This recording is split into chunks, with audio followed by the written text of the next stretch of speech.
Back in 2013, Raz, MGTOW Dave, and I went down to Churchill Square with the intention of telling some slut walkers that we loved sluts, because I knew that despite being a perfectly appropriate statement for an event like a slut walk, And I love sluts. That's read the sign. That's it. That's my message. I love sluts. Thank you. See, this guy gets it.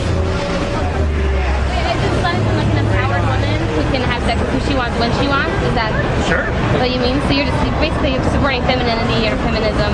That's No, I'm supporting sluts. that it would nonetheless provoke the feminist community to lie about us. I was right. Next up, alumnus Ryan Vanderhoek made a video attacking Men's Rights Edmonton with all kinds of easily refutable lies and attempts to paint what we did as harmful to women. The sharing of stories is absolutely vital to our human survival, and you can't use the brick of logic to smash in the head of some chick who's trying to talk about her feelings. A little while ago, I made a video called the Feminist Non-Feminist Cooperation Spiral, wherein I used a combat knife as a pointer. I did this knowing that it would be something the fembots could point to as some sort of evidence that I was deranged and dangerous. But regardless, activated non-feminists or the middle mass, they are not feminists. This is not feminism, which is why they comprise what is called the non-feminist sector. So, activated non-feminists, middle mass, and over here, feminism. I was right. I was referred to as a knife-wielding maniac, and others made fun of me because the knife I used belonged to my roommate. They did that because they were looking for anything to throw at me to make me look bad, and that's how desperate they were.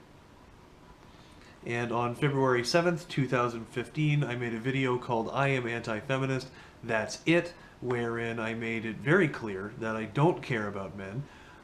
This statement, like the statement I love sluts, is true, and stated for the purpose of provoking the self-righteous, morality-policing section of the MGTOW phenomena into taking all kinds of ill-informed pot shots at me, and I was right. I had a bunch of guys tell me that I should stop using the name Men's Rights Edmonton because I admitted to being an uncaring monster. Now, I'll get back to them later, because what I didn't foresee was Barbarossa making a video wherein he respectfully disagreed with my position. I want to say that I disagree, or that I appreciate his treatment of both the video and the conflict that exists between the men's rights movement and certain MGTOW at this juncture. Even though I'm going to be pretty harsh with my response to what you said, Barbar, I want you to know that I think your video set a good example of how a disagreement should be handled. That said, I do take issue with a lot of your points. First of all, the way we handle feminism is not bickering with no end in sight. On the weekly hangout that Fiedelbogen and I do for A Voice for Men called the Vanguard Report, we prescribe a post-argumentalist standpoint. That doesn't mean that we never argue with feminists, but when we do, we certainly don't do it in the hopes that they'll change their minds. We do it to learn about them, to demoralize them, to publicly humiliate them, or to refute their dogma in the sight of neutral observers. I'm pretty confident that if you look over my body of work, you'll see that everything I've done has put feminist interests in increasingly precarious positions and anti-feminist interests in increasingly advantageous positions. That's because it's not just bickering or whining or complaining or griping, as so many have put it, it's fighting a propaganda war. Western society is ostensibly egalitarian, but gynocentric in practice. The feminist lie that women currently get or have historically gotten the short end of the stick is what allows people to behave gynocentrically while appearing and feeling egalitarian. As long as the idea that women are second-class citizens remains orthodoxy, no headway towards helping men will be made, which is why so many MRAs prioritize this particular propaganda war, and it's not a war with no end in sight. I explained in my video, The Feminist Non-Feminist Cooperation Spiral, that the end is seeing feminism fall into the same disrepute as racism, and I explain how we get there. I'm confident that can happen in my lifetime, which is why I do everything I do with that goal in mind. Now, initially I was going to go over your entire video, but there's been all sorts of fallout and drama as a result of my making my last video. So for the sake of brevity, I'm just going to talk about specific parts of the video that you made, Barbar, because there's the bit about RBK that I want to talk about too. But there is this part that I take real issue with right here. Now, as to your reference of Shrink for Men and Tom Golden's work, I'm not familiar with their work, so I'm not going to comment on them since I haven't sufficiently read either of them. But as far as equality is concerned... Yeah, I know you're not familiar with Tom or Tara. That's the problem. That's why I brought them up. When you and your friends insist on pushing this broken narrative that AVFM does nothing to help men, and they're just arguing with feminists, it's painfully obvious that you're not familiar with the contributions of these psychotherapists who specialize in men's mental health have made to A Voice for Men. And when your response to my personal testimony that Dr. Tara's content on A Voice for Men has helped me is that you're not familiar with her work, so let's talk about my stance on equality, it's painfully obvious that you're just cherry picking. I invite you to familiarize yourself with the work of Drs. Golden and Palmatier, because maybe if you were a bit more familiar with their work, you wouldn't hold the flawed notions about AVFM that you do. And so MRA technology is suffering from a guidance system that can be misdirected to splash comfortably in the ocean far, far away from their feminist targets, rendering them ineffective no matter the strength of their payload. This is why the internet aristocrat ran out of things to talk about, essentially. And this is why Thunderfoot, who I'm a huge fan of, right? I'm not bashing Thunderfoot at all.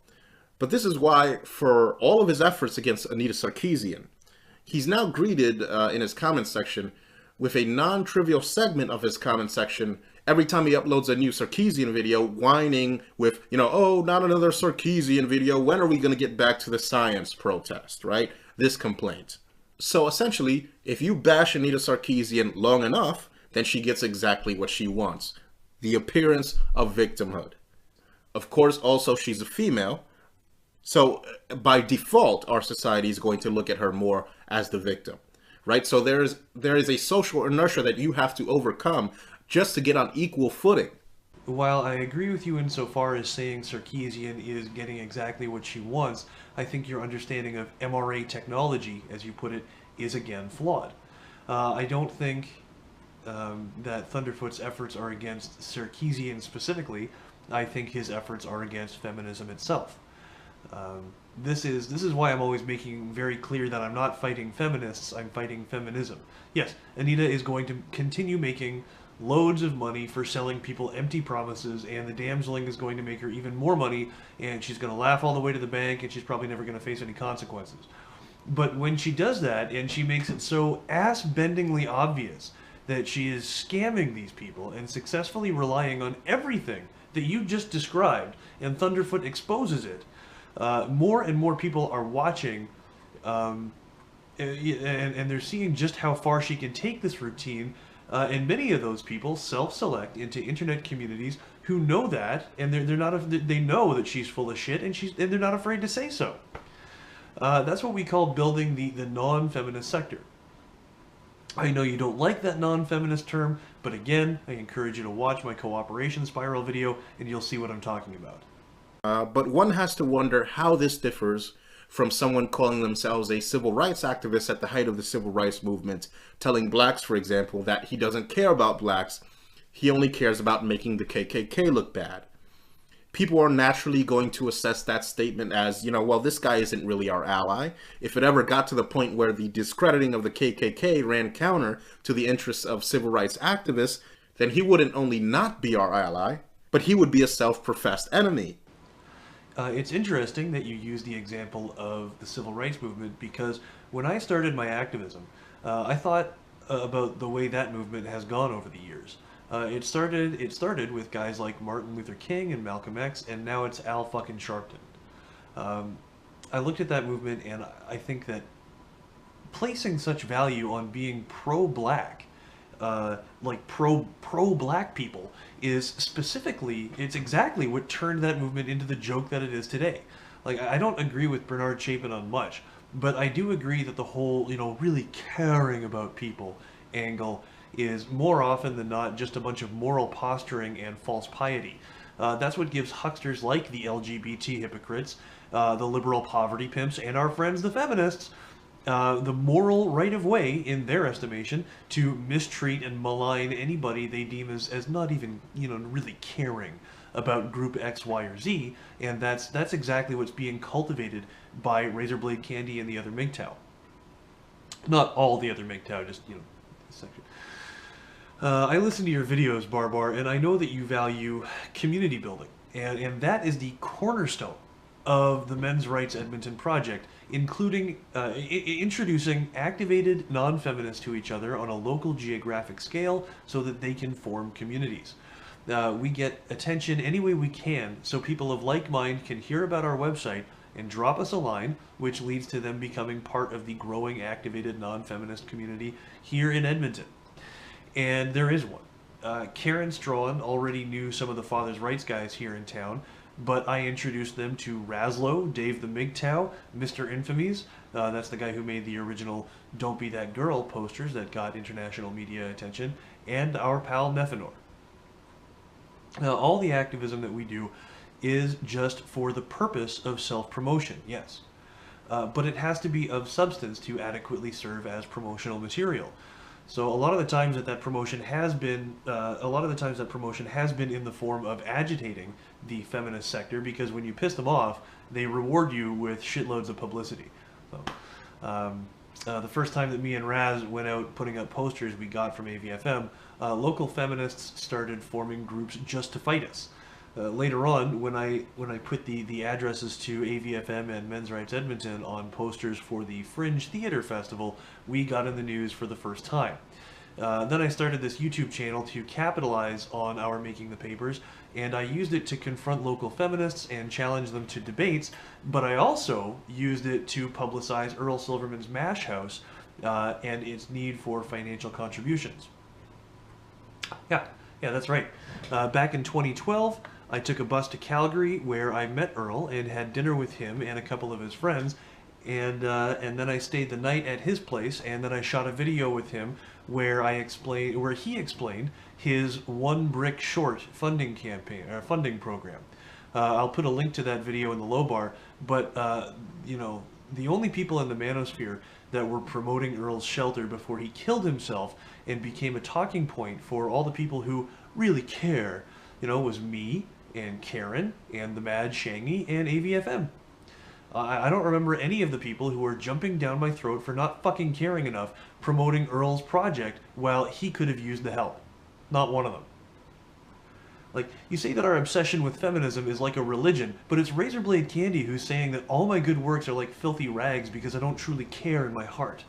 All these retards who are so angry at me for saying that I don't care about men are taking a confession of caring, which is a completely unfalsifiable claim, by the way, as more important than tangible results, like getting Karen Strawn on the news, like getting people all over the Western world talking about the overt misandry in federally funded propaganda. Not to mention that the template of organizing that Men's Rights Edmonton pioneered has inspired imitators all over Canada, Ireland, and Australia. But fuck all that shit, right? That guy Nick said that he didn't care about men, and that makes him just awful. I understand, by the way, I understand Barbar, that's not your opinion, but this is the opinion of a big section of the MGTOW community. What really pisses me off is that, I went through this same thing when Raz, the hardest working guy in Men's Rights Edmonton, decided that he wasn't going to help us anymore because I refused to make Men's Rights Edmonton a hard right-wing entity. Seriously, he listens to anything Chapin says as gospel, so he thinks that AVFM are traitors to men because they wouldn't kick out all the lefties, just like these certain MGTOW are declaring AVFM traitors because they won't kick out all the tradcons. Now, I've never argued against the concept of MGTOW because I guess I am one. I agree that tuning in, turning on, and dropping out is a powerful means of change. But I fight feminism largely because I enjoy doing it. I'm good at it. I've made friends doing it. I find it fulfilling. And there's a section of the MGTOW community, that section that really cares about men, and they think that's just awful. let me give you an example of how the men's rights movement has slowly morphed into the ineffective, sticking it to Tumblr and Twitter feminist movement. An example of this is how the men's rights organization Cafe placed an award for the arrest and conviction of the MRA that some feminists said crept up on her in the dark of night and, punched her or assaulted her or whatever. Now look at what's being done here. It's so important to these people to tarnish feminism that they're willing to place men at risk in doing so in a supposed movement for men and boys. And don't get me wrong, I understand what they were trying to achieve in doing this. I understand that they were banking on the attack being manufactured. I know they were depending on the fact that feminists tend to manufacture male aggression for attention and financial gain in victimology, right? So they put the reward up, speculating that no one would collect it based on the likely behavior of feminists, or should I say a likely behavior of feminists that manufactures victimhood. So I know very well what they were trying to achieve. I know what they were banking on. And I also know that another likely feminist behavior, and I'm sure this came up during the conversation surrounding the decision to post this reward, at least if these MRAs were worth their salt, another likely behavior is the framing of men and falsely accusing men of crimes they didn't commit and having them tossed in jail even though they're innocent. And so the people who posted this reward must have decided then that it's an acceptable risk to provide a financial incentive for feminists to falsely accuse a man of assault, an assault they believe didn't even occur. They had to consider the fact that feminists could have said, okay, these MRAs are posting a reward. Let's just say that it was this poor schmuck who did it, right? Who cares? He's a man, he's an oppressor anyway, right? And all to do what? All to do what? Score a blow against feminists? No, not to just score a blow against feminists. Clearing your name is not the same thing as smearing your accuser. In the instance you're referring to, feminist Danielle d'Entremont posted images of herself with various injuries to social media, and the feminist community immediately began pointing the finger at MRAs because there was an upcoming lecture by Janice Fiamengo at Queen's University that they wanted to prevent from happening. You say that this had the potential to land some guy in jail, and that the people who put out the reward consider that an acceptable risk, and that's not the case. Feminists are bullies, and the mentality of a bully is such that they are not looking for a victory, but a victim. That is to say that when they mean someone harm, they're not so dedicated to the task as to persist in the face of adversity. They want to point the finger at some person or some group of people, cry victim, and have the world listen and believe. End of story. And when that's not going to be the end of the story, when this is a case that has the attention of a media outlet like A Voice for Men, it becomes too high risk for the feminist bullies, and they predictably retreat. That's exactly what happened in this case, which is why it irks me that you talk about it like it was merely what those offering the reward were counting on or banking on. It actually fucking happened. Okay? This is part of a pattern of behavior on the part of certain MGTOW whereby legitimate actions by MRAs are described as nothing more than pissing contests or bickering or petty point scoring. These things have purpose, and I'm proud to work with the people who do them. Now, you guys are justifiably upset with Aaron Clary and Paul Elam for saying that you're a bunch of angry virgins. Like I said in my last video, I'm not exactly a ladies' man, so it bothers me when they talk like that too. I don't know what to tell you. Razorblade Candy compared me to Elliot Rodger, and he went on and on and on about how I'm probably a sociopath, and I'm not going to spend, the rest of my activist career bitching about it. Okay? You do have the right to be upset with Fiedelbogen too, lecturing you on, what to talk about and old school MGTOW and all that, and he's told me that he's done with it. He's done telling MGTOW their business, and I think that's best. There is one more thing that I want to clear up here. I don't think that feminism is the one and only problem afflicting men. I'm not trying to convince you guys to join my fight against feminism because, as far as I'm concerned, you're already helping. You already think that feminism is harmful bullshit, and you're not afraid to say so. So Barbarossa, I wish you luck with your new website. Even though it's been pretty harsh, even though I've been pretty harsh with some of what you have to say, I think you have a lot of good insights, and I hope you continue to proliferate your ideas. Nick Redding, mensrightsedmonton.com.